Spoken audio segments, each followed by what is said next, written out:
ओम श्री परमात्मने नमः। श्रीमद् भगवद गीता साधक संजीवनी। पूज्य संत श्री स्वामी रामसुखदास जी महाराज जी के द्वारा हिंदी टीका। अध्याय 3 कर्मयोग, पेज 182 182। ऑडियो 55 संबंध। पीछे के श्लोक में भगवान ने कर्म किए बिना शरीर निर्वाह भी नहीं होने की बात कही। इससे सिद्ध होता है कि कर्म करना बहुत आवश्यक है, परंतु कर्म करने से तो मनुष्य बंधता है। कर्मणा बध्यते जंतुः। तो फिर मनुष्य को बंधन से छूटने के लिए क्या करना चाहिए, इसको भगवान आगे के श्लोक में बताते हैं। श्लोक 9। यज्ञार्थात् कर्मणोऽन्यत्र लोकोऽयं कर्मबन्धनः तदर्थं कर्म कौन्तेय मुक्तसंगः समाचर। यज्ञ अर्थात कर्तव्य पालन के लिए किए जाने वाले कर्मों से अन्यत्र अर्थात अपने लिए किए जाने वाले कर्मों में लगा हुआ यह मनुष्य समुदाय कर्मों से बंधता है। इसलिए हे कुंती नंदन, तू आसक्ति रहित होकर उस यज्ञ के लिए ही कर्तव्य कर्म कर। व्याख्या। यज्ञार्थार्थ कर्मणोऽन्यत्र। गीता के अनुसार कर्तव्य मात्र का नाम यज्ञ है। यज्ञ शब्द के अंतर्गत यज्ञ, दान, तप, होम, तीर्थ सेवन, व्रत, वेदाध्ययन आदि समस्त शारीरिक, व्यावहारिक और पारमार्थिक क्रियाएं आ जाती है। कर्तव्य मानकर किए जाने वाले व्यापार, नौकरी, अध्ययन, अध्यापन आदि सब शास्त्र विहित कर्मों का नाम भी यज्ञ है। दूसरों को सुख पहुंचाने तथा उनका हित करने के लिए जो भी कर्म किए जाते हैं वे सभी यज्ञार्थ कर्म है। यज्ञार्थ कर्म करने से आसक्ति बहुत जल्दी मिट जाती है तथा कर्मयोगी के संपूर्ण कर्म नष्ट हो जाते हैं। अध्याय 4 श्लोक 23। अर्थात वे कर्म स्वयं तो बंधनकारक होते नहीं, प्रत्युत पूर्व संचित कर्म समूह को भी समाप्त कर देते हैं। वास्तव में मनुष्य की स्थिति उसके उद्देश्य के अनुसार होती है, क्रिया के अनुसार नहीं। जैसे व्यापारी का प्रधान उद्देश्य धन कमाना रहता है, अतः वास्तव में उसकी स्थिति धन में ही रहती है और दुकान बंद करते ही उसकी वृत्ति धन की तरफ चली जाती है। ऐसे ही यज्ञार्थ कर्म करते समय कर्मयोगी की स्थिति अपने उद्देश्य परमात्मा में ही रहती है और कर्म समाप्त करते ही उसकी वृत्ति परमात्मा की तरफ चली जाती है। सभी वर्णों के लिए अलग अलग कर्म है। एक वर्ण के लिए कोई कर्म स्वधर्म है तो वही दूसरे वर्णों के लिए अर्थात विहित न होने से परधर्म अर्थात अन्यत्र कर्म हो जाता है। जैसे भिक्षा से जीवन निर्वाह करना ब्राह्मण के लिए तो स्वधर्म है, पर क्षत्रिय के लिए परधर्म है। इसी प्रकार निष्काम भाव से कर्तव्य कर्म करना मनुष्य का स्वधर्म है और सकाम भाव से कर्म करना परधर्म है। जितने भी सकाम और निषिद्ध कर्म है वे सब के सब अन्यत्र कर्म की श्रेणी में ही है। अपने सुख, मान, बड़ाई, आराम आदि के लिए जितने कर्म किए जाए वे सब के सब भी अन्यत्र कर्म है। अतः छोटा से छोटा तथा बड़ा से बड़ा जो भी कर्म किया जाए उसमें साधक को सावधान रहना चाहिए कि कहीं किसी स्वार्थ की भावना से तो कर्म नहीं हो रहा है। साधक उसी को कहते हैं जो निरंतर सावधान रहता है। इसलिए साधक को अपनी साधना के प्रति सतर्क, जागरूक रहना ही चाहिए। अन्यत्र कर्म के विषय में दो गुप्त भाव। एक, किसी के आने पर यदि कोई मनुष्य उसके प्रति आइए, बैठिए आदि आदर सूचक शब्दों का प्रयोग करता है, पर भीतर से अपने में सज्जनता का आरोप करता है, अथवा ऐसा कहने से आने वाले व्यक्ति पर मेरा अच्छा असर पड़ेगा, इस भाव से कहता है, तो इसमें स्वार्थ की भावना छिपी रहने से यह अन्यत्र कर्म ही है, यज्ञार्थ कर्म नहीं। 2. सत्संग, सभा आदि में कोई व्यक्ति मन में इस भाव को रखते हुए प्रश्न करता है कि वक्ता और श्रोतागण मुझे अच्छा जानकर समझेंगे तथा उन पर मेरा अच्छा असर पड़ेगा, तो यह अन्यत्र कर्म ही है, यज्ञार्थ कर्म नहीं। तात्पर्य यह है कि साधक कर्म तो करे, पर उसमें स्वार्थ, कामना आदि का भाव नहीं रहना चाहिए।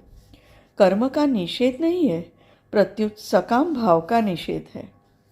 साधक को भोग और ऐश्वर्य बुद्धि से कोई भी कर्म नहीं करना चाहिए, क्योंकि ऐसी बुद्धि में भोगासक्ति और कामना रहती है, जिससे कर्मयोग का आचरण नहीं हो पाता। निर्वाह बुद्धि से कर्म करने पर भी जीने की कामना बनी रहती है, अतः निर्वाह बुद्धि भी त्याज्य है। साधक को केवल साधन बुद्धि से ही प्रत्येक कर्म करना चाहिए। सबसे उत्तम साधक तो वह है जो अपनी मुक्ति के लिए भी कोई कर्म न करके केवल दूसरों के हित के लिए ही कर्म करता है, कारण कि अपना हित दूसरों के लिए कर्म करने से होता है, अपने लिए कर्म करने से नहीं। दूसरों के हित में ही अपना हित है, दूसरों के हित से अपना हित अलग मानना ही गलती है। इसलिए लौकिक तथा शास्त्रीय जो कर्म किए जाएं, वे सब के सब केवल लोक हितार्थ होने चाहिए। अपने सुख के लिए किया गया कर्म तो बंधन कारक है ही, अपने व्यक्तिगत हित के लिए किया गया कर्म भी बंधन कारक है। केवल अपने हित की तरफ दृष्टि रखने से व्यक्तित्व बना रहता है। इसलिए और तो क्या, जप, चिंतन, ध्यान, समाधि भी केवल लोक हित के लिए ही करें। तात्पर्य यह कि स्थूल, सूक्ष्म और कारण तीनों शरीरों से होने वाली मात्र क्रिया संसार के लिए ही हो, अपने लिए नहीं। कर्म संसार के लिए है और संसार से संबंध विच्छेद होने पर परमात्मा के साथ योग अपने लिए है। इसी का नाम है कर्म योग। लोकोयम कर्म बंधनः। कर्तव्य कर्म अर्थात यज्ञ करने का अधिकार मुख्य रूप से मनुष्य को ही है। इसका वर्णन भगवान ने आगे सृष्टि चक्र के प्रसंग अध्याय 3 श्लोक 14वें से 16वें में भी किया है, जिसका उद्देश्य प्राणी मात्र का हित करना, उनको सुख पहुंचाना होता है। उसी के द्वारा कर्तव्य कर्म हुआ करते हैं। जब मनुष्य दूसरों के हित के लिए कर्म न करके केवल अपने सुख के लिए कर्म करता है, तब वह बंध जाता है। आसक्ति और स्वार्थ भाव से कर्म करना ही बंधन का कारण है। आसक्ति और स्वार्थ के न रहने पर स्वतः सबके हित के लिए कर्म होते हैं। बंधन भाव से होता है, क्रिया से नहीं। मनुष्य कर्मों से नहीं बनता, प्रत्युत कर्मों में वह जो आसक्ति और स्वार्थ भाव रखता है, उनसे ही वह बंधता है। तदर्थम कर्म कौन्तेय मुक्त संगः समाचर। यहाँ मुक्त संगः पद से भगवान का यह तात्पर्य है कि कर्मों में, पदार्थों में तथा जिनसे कर्म किए जाते हैं, उन शरीर, मन, बुद्धि आदि सामग्री में ममता आसक्ति होने से ही बंधन होता है। ममता आसक्ति रहने से कर्तव्य कर्म भी स्वाभाविक एवं भली भांति नहीं होते। ममता आसक्ति न रहने से परहित के लिए कर्तव्य कर्म का स्वतः आचरण होता है, और यदि कर्तव्य कर्म प्राप्त न हो तो स्वतः निर्विकल्पता में, स्वरूप में स्थिति होती है। परिणाम स्वरूप साधन निरंतर होता है और असाधन कभी होता ही नहीं।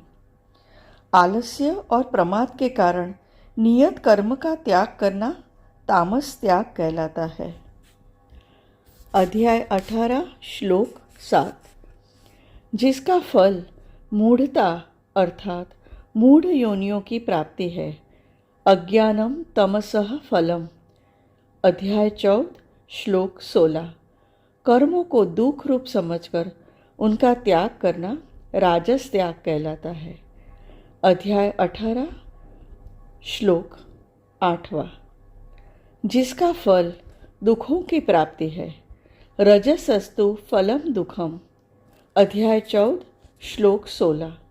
इसलिए यहाँ भगवान अर्जुन को कर्मों का त्याग करने के लिए नहीं कहते, प्रत्युत स्वार्थ, ममता, फलासक्ति, कामना, वासना, पक्षपात आदि से रहित होकर शास्त्र विधि के अनुसार सुचारू रूप से उत्साहपूर्वक कर्तव्य कर्मों को करने की आज्ञा देते हैं, जो सात्विक त्याग कहलाता है। अध्याय 18 श्लोक 9।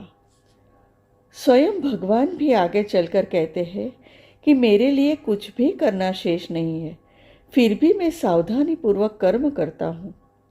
अध्याय 3 श्लोक 22-23।